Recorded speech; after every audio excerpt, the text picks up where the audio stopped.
Alright, Triangle Strategy joins Bravely Default and Octopath Traveler for most awkwardly named RPG. But how does it differ from Tomoya Asano's previous works? Well, that's in its gameplay, from traditional turn-based to tactical RPG, similar to Final Fantasy Tactics or Fire Emblem, or so FF Tactics, but we'll get more into that later. Visually, it shares a lot in common with Octopath, and I checked out the demo on the Switch. Demo is kind of understating it, as it takes a couple hours to complete, or even more so. It's actually the first 3 chapters of the game. I should clarify, this is the prologue demo, because there was another demo not 3 years ago, 1 year ago.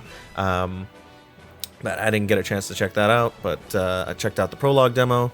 So let's get more into the story. Let's start off with story. I mean, that's what most people play RPGs for, right? So there was a war among 3 kingdoms in the land of Norzelia. It was dubbed the Salt Iron War, fought over salt and iron. Iron as a resource makes plenty of sense for most people why you would fight over that. However, I could sympathize with those who may be confused about the salt part. Well, the only thing I knew about salt for sure was that it was used to preserve food, so definitely a resource you would want to fight over. But in preparation for this video, I did a quick search on other uses for salt and found like this article with this ridiculous list of multiple uses. I gotta try some of them out. I linked it in the description, but apparently salt you can just use for anything. You can use it to cook, obviously, clean, deodorant or whatever. It was wild, but yeah, check that out. I should probably get back to Triangle Strategy though. Eventually all 3 kingdoms agreed to a truce and they enjoyed relative peace for 30 years. However, there is tension as each one of them has their different motives, right? And they kind of conflict. And we control Serenoa, a lord's son of House Wolfart. He belongs to the Glenbrook Kingdom, and we're introduced as he's involved in an arranged political marriage to Frederica of the Acefrost Kingdom. So, strengthen those bonds, and that's where I'm going to stop, because it will be ridiculous to try and get into everything that this game throws at you. So much, like, you'll be just sitting there mostly listening to the voice acting in the game, and it's done particularly well, I thought. But you're mostly listening to dialogue, and when you're not doing that, you're mostly reading. So I don't want to get too much into it. You can go check out the demo. You and no other must decide how we proceed. You are a leader and must be the beacon others look to when the night is darkest. However, if you're into political intrigue and world building, this demo has plenty of it. If you're not, there's not much for you. The characters aren't paper thin per se, though don't expect much from this demo. They're given just enough to have a snapshot of a personality trait. Which is, it's the demo, right? You want to grant it a little bit of leeway there. With the number of characters they have, though, I don't really blame them. Most of the dialogue is not used usually to advance character, but rather the culture or the politics or religion of a certain group. A lot is going on even when the focus is taken off the main characters. You'll get sub-stories on your world map area, and you'll get to check out what 2 other people think in a different kingdom, and a conversation between them and their politics, their culture. But I gotta say, every conversation between 2 representatives of different kingdoms always feels tense and full of this passive-aggressive vitriol. And it took me till the 3rd chapter to start warming up to the main cast.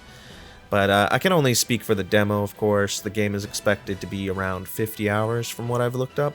So there'll be plenty of time to flesh out those characters. And it's not like they're given nothing. They're given just enough to give you a motivation and a trait that this character has. That you know what these characters are. All right, let's get into gameplay. I hope you're playing this game for the plot, because don't expect to engage in combat a ton. It's 1 battle per chapter, and potentially 4 if you replay it.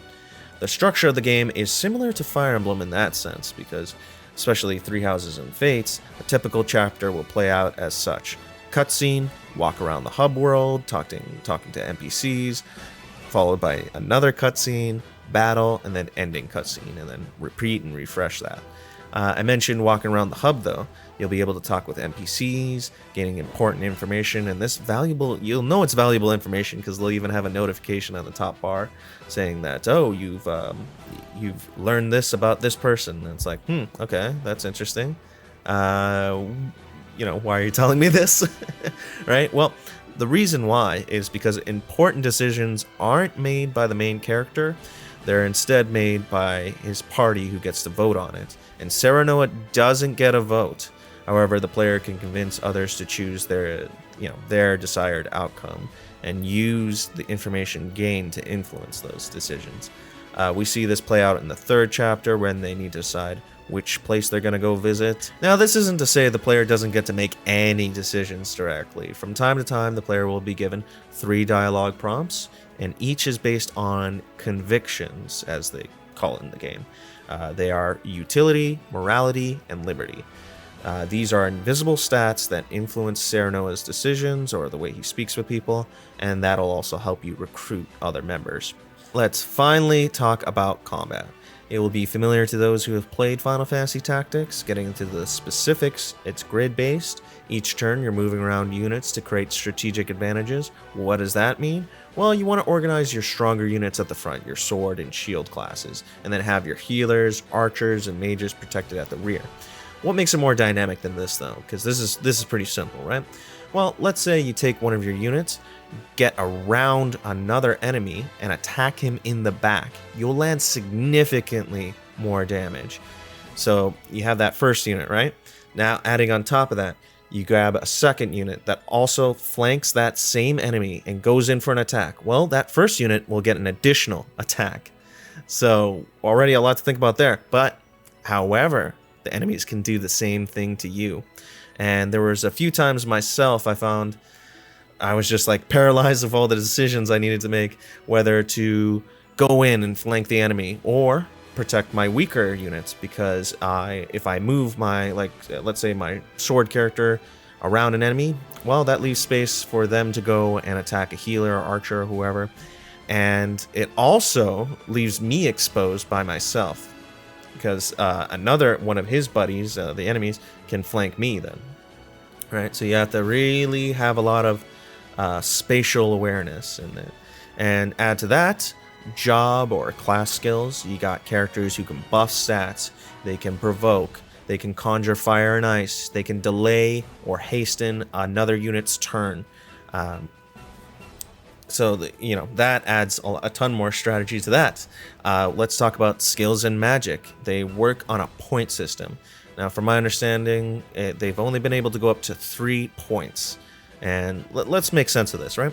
With showing an example, using the Pyromancer Frederica, she can cast a fireball. That'll take 2 points of those 3 max, right?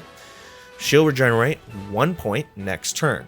So, what does that mean? Well, technically, she can cast 2 fireballs in a row, because she'll end up having 2 at the next turn. But how does this create an issue? Well, that third turn, she's only going to have 1, so she's going to be a completely useless unit in that third turn. So you're thinking like 3 turns ahead, like, oh, okay, I got to position her where she's out of the way. I know I can't use her if I plan to use her 2 fireballs right in one after another. So a lot of strategy going on there, which actually reminded me of Asano's earlier game, Final Fantasy IV Heroes of Light, where it had the exact same system where you regenerated a point after each turn. My personal favorite class had to be the Spy, Anna. She gets 2 actions, and there's a lot to think about with that, because you can use items to heal 2 different people, maybe heal someone twice if they're really low, maybe get an attack in and then use an item like an oil jar or something like that.